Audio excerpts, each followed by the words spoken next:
Welcome to my channel. എല്ലാവർക്കും നമസ്കാരം. Kerala syllabus class 7 basic science first ചാപ്റ്ററിലെ മലയാള മീഡിയം സ്റ്റഡി നോട്ട്സാണ് ഇന്ന് നമ്മളിവിടെ ഡിസ്കസ് ചെയ്യുന്നത്.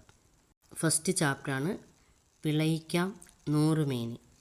അതിനകത്ത് പ്രധാനമായിട്ട് നമ്മൾ പഠിക്കേണ്ട ക്വസ്റ്റ്യനും ആൻസേഴ്സുമാണ് നമ്മളിവിടെ പറയുന്നത്. ഒന്നാമത്തെ ക്വസ്റ്റ്യനാണ്, പഴങ്ങൾ, പച്ചക്കറികൾ, ധാന്യങ്ങൾ എന്നിവ കൃഷി ചെയ്യുമ്പോൾ നാം ലക്ഷ്യം വയ്ക്കുന്ന കാര്യങ്ങൾ എന്തെല്ലാമാണെന്ന്. ആൻസർ: വേഗം ഫലമുണ്ടാകണം, നല്ല വിളവ് ലഭിക്കണം, ഫലത്തിന് നല്ല ഗുണനിലവാരം ഉണ്ടായിരിക്കണം. ക്വസ്റ്റ്യൻ നമ്പർ 2, കൃഷി ചെയ്യുമ്പോൾ വേഗത്തിൽ നല്ല വിളവ് ലഭിക്കാനും ഗുണനിലവാരമുള്ള ഫലങ്ങൾ ലഭിക്കാനും ശ്രദ്ധിക്കേണ്ട കാര്യങ്ങൾ എന്തെല്ലാമാണ്. ഉത്തരം: നല്ല വിത്ത് അല്ലെങ്കിൽ നടീൽ വസ്തു തിരഞ്ഞെടുക്കണം, സൂര്യപ്രകാശം ലഭ്യമാവണം, മണ്ണ് വളക്കൂറുള്ളതാവണം, അനുയോജ്യമായ കാലാവസ്ഥ, വളപ്രയോഗവും ജലസേചനവും നടത്തണം, കീടങ്ങളെയും കളകളെയും നിയന്ത്രിക്കണം. ക്വസ്റ്റ്യൻ നമ്പർ 3, നല്ല വിത്ത് തിരഞ്ഞെടുക്കുമ്പോൾ ശ്രദ്ധിക്കേണ്ട കാര്യങ്ങൾ ഉൾപ്പെടുത്തി കുറിപ്പ് തയ്യാറാക്കുക. ഉത്തരം: നല്ല വിളവ് ലഭിക്കാൻ ഗുണമേന്മയുള്ള വിത്ത് തിരഞ്ഞെടുക്കണം. വിത്തിൻ്റെ ഗുണമേന്മ ഉറപ്പുവരുത്താൻ വിത്തെടുക്കുന്ന ചെടി, ഫലം എന്നിവയും ഗുണമേന്മയുള്ളതാവണം. അതിനായി താഴെ പറയുന്ന കാര്യങ്ങൾ നമുക്ക് ശ്രദ്ധിക്കാം. 1. വിത്തെടുക്കുന്ന ചെടി ആരോഗ്യമുള്ളതും കായ്ഫലം കൂടുതലുള്ളതും നല്ല വളർച്ചയുള്ളതുമായിരിക്കണം. വിത്തിനായി തിരഞ്ഞെടുക്കുന്ന ഫലം മധ്യകാലത്തുണ്ടായതും പുഷ്ടിയുള്ളതും മൂപ്പെത്തിയതുമായിരിക്കണം. തിരഞ്ഞെടുക്കുന്ന വിത്ത് സ്വാഭാവിക ആകൃതി, വലിപ്പം എന്നിവ ഉള്ളതും സ്വാഭാവിക ഭാരം ഉള്ളതും പുറംതൊലിയിൽ കേടില്ലാത്തതുമായിരിക്കണം. 4ാമത്തെ ക്വസ്റ്റ്യൻ, വിത്ത് തിരഞ്ഞെടുക്കുമ്പോൾ ശ്രദ്ധിക്കേണ്ട ചില കാര്യങ്ങളാണ് താഴെ കൊടുത്തിരിക്കുന്നത്. അനുയോജ്യമായ കോളങ്ങളിൽ ടിക്ക് അടയാളം ചേർക്കുക. വിത്തെടുക്കുന്ന ചെടി കായ്ഫലം കുറവുള്ളതാണ്, കായ്ഫലം കൂടുതലുള്ളതാണ്, ആരോഗ്യമുള്ള ചെടിയാവണം, രോഗബാധയുള്ളത്, വളർച്ച മുരടിച്ചത്. അപ്പോൾ 2 എണ്ണമാണ് കറക്റ്റായിട്ടുള്ള ആൻസർ. കായ്ഫലം കൂടുതലുള്ളതും ആരോഗ്യമുള്ള ചെടിയും. അടുത്ത, വിത്തിനായി തിരഞ്ഞെടുക്കുന്ന ഫലം എങ്ങനെയുള്ളതായിരിക്കണം. ആദ്യത്തെ ഫലമായിരിക്കണം, അവസാന കാലത്തുണ്ടായ ഫലമായിരിക്കണം, മധ്യകാലത്തുണ്ടായ ഫലമായിരിക്കണം, മൂപ്പെത്തിയതായിരിക്കണം, മൂപ്പെത്താത്തതായിരിക്കണം. അപ്പം അതിലും 2 ആൻസറാണ് കറക്റ്റായിട്ടുള്ളത്. മധ്യകാലത്തുണ്ടായ ഫലം, മൂപ്പെത്തിയത്. അടുത്ത, തിരഞ്ഞെടുക്കുന്ന വിത്ത് എങ്ങനെയുള്ളതായിരിക്കണം. സ്വാഭാവികമായ ആകൃതിയുള്ളത്, സ്വാഭാവികമായ ഭാരമുള്ളത്.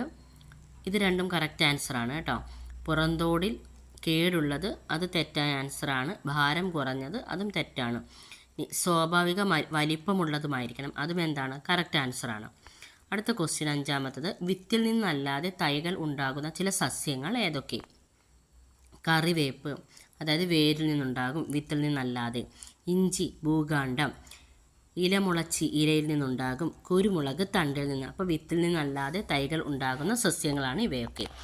6ാമത്തെ ക്വസ്റ്റ്യൻ, കായിക പ്രജനനവും ലൈംഗിക പ്രത്യുൽപാദനവും തമ്മിലുള്ള വ്യത്യാസം എന്താണ്. ഉത്തരം: ഒരു സസ്യത്തിൻ്റെ കായിക ഭാഗങ്ങളായ വേര്, തണ്ട്, ഇല, ഭൂകാണ്ഡം എന്നിവയിൽ നിന്ന് പുതിയ തൈകൾ ഉണ്ടാകുന്ന പ്രക്രിയയാണ് കായിക പ്രജനനം. ഇത് അലൈംഗിക പ്രത്യുൽപാദനമാണ്. വിത്തുകൾ ഉണ്ടായി അതുവഴി പ്രത്യുൽപാദനം നടത്തുന്ന രീതിയാണ് ലൈംഗിക പ്രത്യുൽപാദനം. 7ാമത്തെ ക്വസ്റ്റ്യൻ, കായിക പ്രജനനം വഴിയും ലൈംഗിക പ്രത്യുൽപാദനം വഴിയും ഉണ്ടാകുന്ന സസ്യങ്ങൾക്ക് ഉദാഹരണങ്ങൾ എഴുതുക. അപ്പോൾ കായിക പ്രജനനം വഴി ഉണ്ടാകുന്നത് മരച്ചീനി, മധുരക്കിഴങ്ങ്, കാച്ചിൽ, ചെമ്പരത്തി, റോസ്, ഇലമുളച്ചി, നിലപ്പന, ഇഞ്ചി, മഞ്ഞൾ, വേപ്പ്, ശീമപ്ലാവ്. ലൈംഗിക പ്രത്യുൽപാദനം വഴി ഉണ്ടാകുന്ന ചെടികളാണ് നെല്ല്, തെങ്ങ്, ചീര, മത്തൻ, ഓറഞ്ച്, പ്ലാവ്, പാവൽ, കശുമാവ്, പയർ, കുമ്പളം. അടുത്ത, കായിക പ്രജനനം വഴിയും ലൈംഗിക പ്രത്യുൽപാദനം വഴിയും ഉണ്ടാകുന്ന സസ്യങ്ങൾക്ക് ഉദാഹരണങ്ങൾ കണ്ടെത്തി പൂർത്തിയാക്കുക. കായിക പ്രജനനം വഴി വേര് മുഖേന ശീമപ്ലാവ്, കറിവേപ്പ്, വേപ്പ്.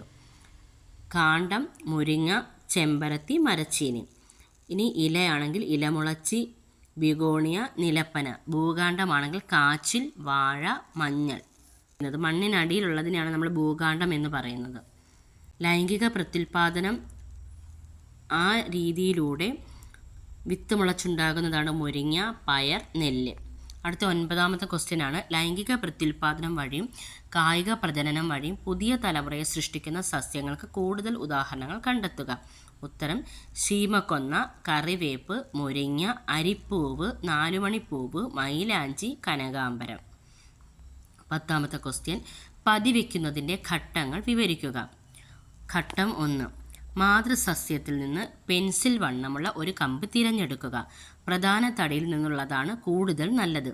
ഈ കമ്പിൽ 2 പർവ്വങ്ങൾക്ക് മീൻസ് നോട്ട്സ്, പർവ്വങ്ങൾ എന്ന് വെച്ചാൽ നോട്ട്സ് എന്നാണ് പറയുന്നത്, ആ 2 പർവ്വങ്ങൾക്ക് ഇടയിലുള്ള തൊലി 2-3 സെൻറ്റിമീറ്റർ നീളത്തിൽ വളയാകൃതിയിൽ ചെത്തി മാറ്റുക. ഘട്ടം 2, ചകിരിച്ചോറ്, മണ്ണ്, ചാണകപ്പൊടി എന്നിവ ചേർത്ത മിശ്രിതം ചെറിയ നനവോടെ ഈ ഭാഗത്ത് വെച്ച ശേഷം ഒരു പോളിത്തീൻ കവർ ഉപയോഗിച്ച് പൊതിഞ്ഞു കെട്ടുക. ആവശ്യമെങ്കിൽ ഇടയ്ക്ക് നനയ്ക്കണം. ഘട്ടം 3, 2 മാസത്തിനകം പതിവെച്ച ഭാഗത്ത് ധാരാളം വേരുകൾ ഉണ്ടാകും. വേര് മുളച്ച് കമ്പ് പതിവെച്ചതിന് താഴെ മുറിച്ചെടുത്ത് ചെടിച്ചട്ടിയിലോ ഗ്രോ ബാഗിലോ നടാവുന്നതാണ്. വളർന്നു തുടങ്ങിയാൽ മണ്ണിലേക്ക് മാറ്റി നടാം. 11ാമത്തെ ക്വസ്റ്റ്യൻ, എന്താണ് പതിവയ്ക്കൽ? ഉത്തരം, മാതൃസസ്യത്തിൻ്റെ കമ്പുകളിൽ വേര് മുളപ്പിച്ച ശേഷം ആ ഭാഗം മുറിച്ചു നട്ട് പുതിയ തൈകൾ ഉണ്ടാക്കുന്ന രീതിയാണ് പതിവയ്ക്കൽ. ക്വസ്റ്റ്യൻ നമ്പർ 12, പതിവയ്ക്കൽ ഫലപ്രദമായ സസ്യങ്ങൾക്ക് ഉദാഹരണം എഴുതുക. ഉത്തരം, പിച്ചി, മുല്ല, റോസ്, ചെമ്പരത്തി, കശുമാവ്, സപ്പോട്ട. ക്വസ്റ്റ്യൻ നമ്പർ 13, നാഗപതിവയ്ക്കൽ എന്നാൽ എന്ത്? ഉത്തരം, കുരുമുളക് പോലുള്ള ചെടികളുടെ നീളമുള്ള ശാഖകൾ മണ്ണിനടിയിലേക്ക് വളച്ചു വെച്ച് പല ഭാഗങ്ങളിൽ അല്ലെങ്കിൽ പർവ്വഭാഗങ്ങളിൽ ഇടവിട്ട് മണ്ണിട്ട് മൂടി പതിവയ്ക്കാം. ഈ രീതിയിൽ ഒരേ സമയം ഒന്നിലധികം തൈകൾ ഒരു ശാഖയിൽ നിന്ന് ലഭിക്കും. ഈ രീതിയിൽ പതിവയ്ക്കുന്നതിനെ നാഗപതിവയ്ക്കൽ എന്ന് പറയുന്നു.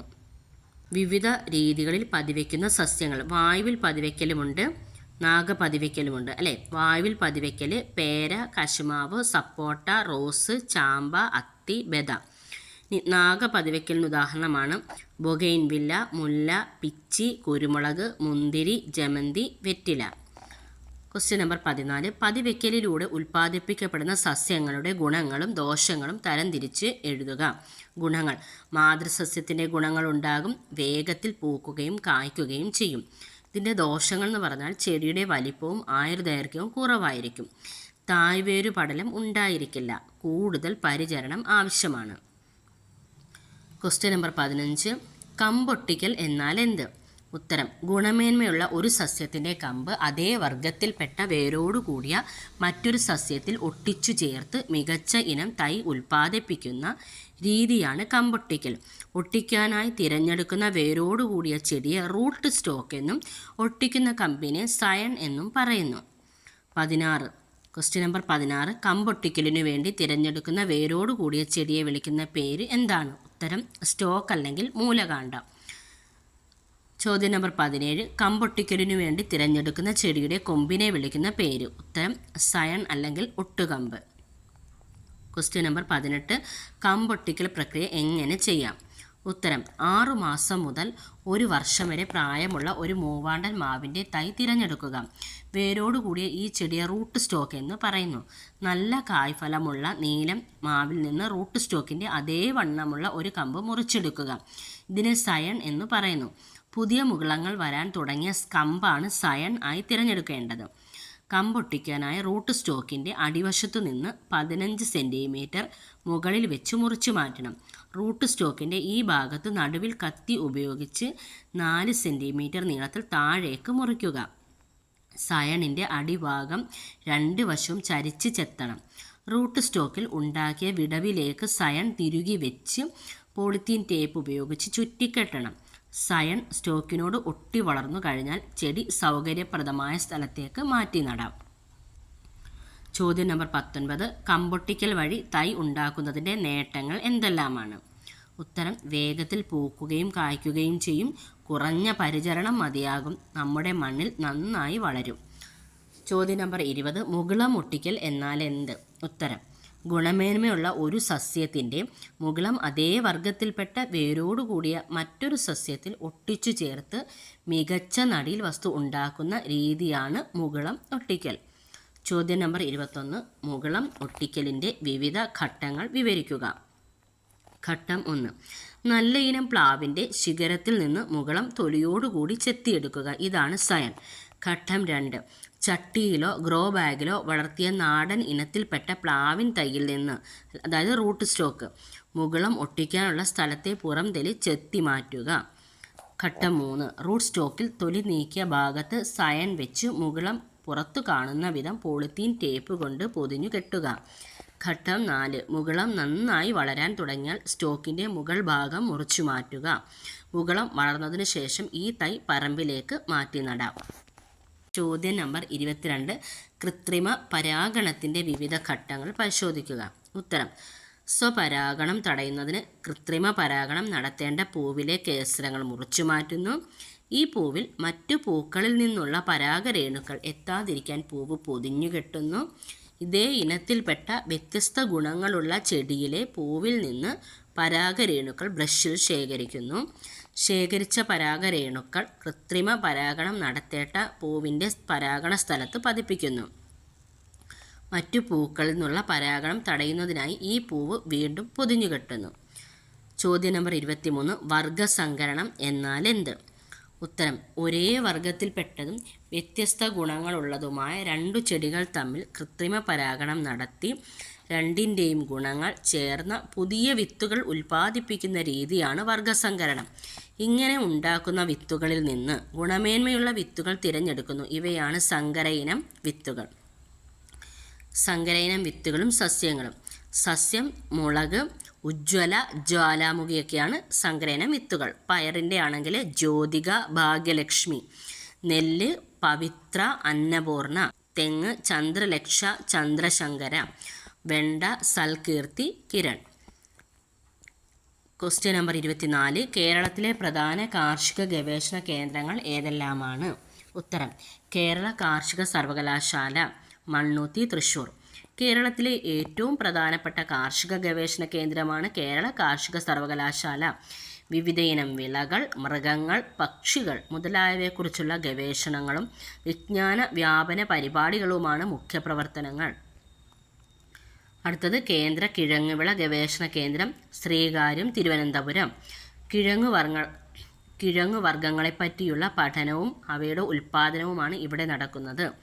അടുത്തത് rubber research institute of India, Kottayam. അത്യുൽപാദന ശേഷിയുള്ളതും വിവിധ ഭൂവിഭാഗങ്ങൾക്ക് അനുയോജ്യവുമായ റബ്ബർ ഇനങ്ങൾ വികസിപ്പിക്കുന്നു. അടുത്തത് കേന്ദ്ര തോട്ടവിള ഗവേഷണ കേന്ദ്രം, കാസർഗോഡ്. തെങ്ങ്, കവുങ്ങ്, കൊക്കോ തുടങ്ങിയവയെക്കുറിച്ചുള്ള ഗവേഷണമാണ് ഇവിടെ നടക്കുന്നത്. Indian institute of spices research, Kozhikode. സുഗന്ധവ്യഞ്ജനങ്ങളെക്കുറിച്ചുള്ള ഗവേഷണത്തിനായി നീക്കിവച്ചിരിക്കുന്ന ഒരു പ്രധാന സ്ഥാപനമാണ് ഇത്. കേരള കാർഷിക സർവകലാശാലയുടെ പ്രാദേശിക ഗവേഷണ കേന്ദ്രങ്ങൾ. ചോദ്യം നമ്പർ 25 മികച്ച വിളവ് ലഭിക്കാൻ വിത്തിൻ്റെ ഗുണമേന്മയ്ക്ക് പുറമെ മറ്റെന്തെല്ലാം കാര്യങ്ങളാണ് നാം പരിഗണിക്കേണ്ടത്? വളക്കൂറുള്ള മണ്ണ്, കീടനിയന്ത്രണം, കളനിയന്ത്രണം, ശരിയായ കാലാവസ്ഥ, ശരിയായ വളപ്രയോഗം, ജലസേചനം. ചോദ്യം നമ്പർ 26 നല്ല വിളവ് ലഭിക്കാൻ ശരിയായ വളപ്രയോഗം വേണമല്ലോ. നിങ്ങളുടെ പ്രദേശത്തെ കർഷകർ സാധാരണ ഏതെല്ലാം വളങ്ങളാണ് ഉപയോഗിക്കാറുള്ളത്? ഉത്തരം ചാണകം, യൂറിയ, കമ്പോസ്റ്റ് വളം, എല്ലുപൊടി, കോഴിക്കാഷ്ടം, ആട്ടിൻകാഷ്ടം, മീൻ വളം, മണ്ണിര കമ്പോസ്റ്റ്, പച്ചില വളം. ചോദ്യം നമ്പർ 27 വളങ്ങളെ ജൈവവളങ്ങൾ, രാസവളങ്ങൾ എന്നിങ്ങനെ തരംതിരിച്ച് പട്ടികപ്പെടുത്തുക. ഇപ്പോൾ ജൈവവളങ്ങൾ എന്ന് പറയുമ്പം ചാണകം, കോഴിക്കാഷ്ടം, ആട്ടിൻകാഷ്ടം, കമ്പോസ്റ്റ് വളം, പച്ചില വളം, മീൻ വളം, മണ്ണിര കമ്പോസ്റ്റ്, എല്ലുപൊടിയൊക്കെയാണ്. രാസവളങ്ങൾ യൂറിയ, NPK വളങ്ങൾ, ammonium nitrate, ammonium sulphate, super phosphate. അടുത്ത ക്വസ്റ്റ്യൻ ഹരിത വിപ്ലവത്തിൻ്റെ പിതാവ് എന്നറിയപ്പെടുന്നത് ആര്? ഉത്തരം ഡോക്ടർ MS സ്വാമിനാഥൻ. ചോദ്യം നമ്പർ 29 ജൈവവളങ്ങളുടെയും രാസവളങ്ങളുടെയും ഉപയോഗത്തിൽ നാം ശ്രദ്ധിക്കേണ്ടത് എന്ത്? ഉത്തരം ജൈവവളങ്ങൾക്കും രാസവളങ്ങൾക്കും അതിൻ്റേതായ ഗുണങ്ങളും ദോഷങ്ങളുമുണ്ട്. അതിനാൽ ജൈവവളം കൂടുതലും രാസവളം കുറവും ഉപയോഗിക്കുന്ന സമ്മിശ്ര വളപ്രയോഗ രീതിയാണ് അഭികാമ്യം. ചോദ്യം നമ്പർ 30 ജൈവവളങ്ങളുടെയും രാസവളങ്ങളുടെയും പ്രത്യേകതകൾ പട്ടികപ്പെടുത്തുക. ഉത്തരം ജൈവവളങ്ങളുടെ പ്രത്യേകതകൾ ജൈവവസ്തുക്കളിൽ നിന്ന് ലഭിക്കുന്നു, കൂടുതൽ അളവിൽ വേണ്ടിവരും, മണ്ണിന് ദോഷകരമല്ല, ഒരു നിശ്ചിത ഘടകം മാത്രമായി നൽകാൻ നമുക്ക് കഴിയില്ല. രാസവളങ്ങളുടെ പ്രത്യേകത രാസവസ്തുക്കൾ ഉപയോഗിച്ച് വ്യാവസായികമായി നിർമ്മിക്കുന്നു, കുറഞ്ഞ അളവിൽ മതി, അമിതമായ ഉപയോഗം മണ്ണിൻ്റെ ഘടനയെ നശിപ്പിക്കുന്നു, ആവശ്യമുള്ള ഘടകം മാത്രമായി നമുക്ക് നൽകാൻ കഴിയും. ചോദ്യം നമ്പർ 31 എന്താണ് ജീവാണുവളം? ഉത്തരം സൂക്ഷ്മജീവികളെ ഉപയോഗപ്പെടുത്തിയുള്ള വളപ്രയോഗ രീതിയാണ് ജീവാണു വളപ്രയോഗം. സ്യൂഡോമോണസ്, അസോസ്പൈറില്ലം എന്നിവ ജീവാണുവളങ്ങൾക്ക് ഉദാഹരണങ്ങളാണ്. ചോദ്യം നമ്പർ 32. ജൈവ കീടനാശിനികൾക്കും രാസകീടനാശിനികൾക്കും ഉദാഹരണങ്ങൾ എഴുതുക.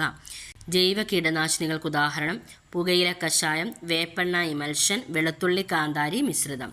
രാസകീടനാശിനികൾ DDT, എൻഡോസൾഫാൻ, മാലത്തിയോൺ, കാർബോഫ്യൂറാൻ. ചോദ്യം നമ്പർ 33. സസ്യങ്ങളെ ബാധിക്കുന്ന കീടങ്ങളെ നിയന്ത്രിക്കാനുള്ള വിവിധ മാർഗങ്ങൾ എഴുതുക. ഉത്തരം ജൈവ നിയന്ത്രണം. വട്ടച്ചാഴി, ട്രൈക്കോഗ്രാമ, തവള, അരണ, ഓന്ത്, വണ്ട് തുടങ്ങിയ ജീവികൾ വിളകളെ ബാധിക്കുന്ന കീടങ്ങളെ തിന്നു നശിപ്പിക്കുന്നു. ഇത്തരം ജീവികളെ ഉപയോഗിച്ചുള്ള കീടനിയന്ത്രണമാണ് ജൈവ നിയന്ത്രണം. അടുത്തത് യാന്ത്രിക നിയന്ത്രണം. കെണികൾ ഉപയോഗിച്ചോ കൈകൊണ്ട് പെറുക്കി മാറ്റിയോ കീടങ്ങളെ നിയന്ത്രിക്കുന്ന രീതിയാണ് യാന്ത്രിക നിയന്ത്രണം. ഇതിനായി ഉപയോഗിക്കുന്ന ഒരിനം കെണിയാണ് ഫെറമോൺ കെണി.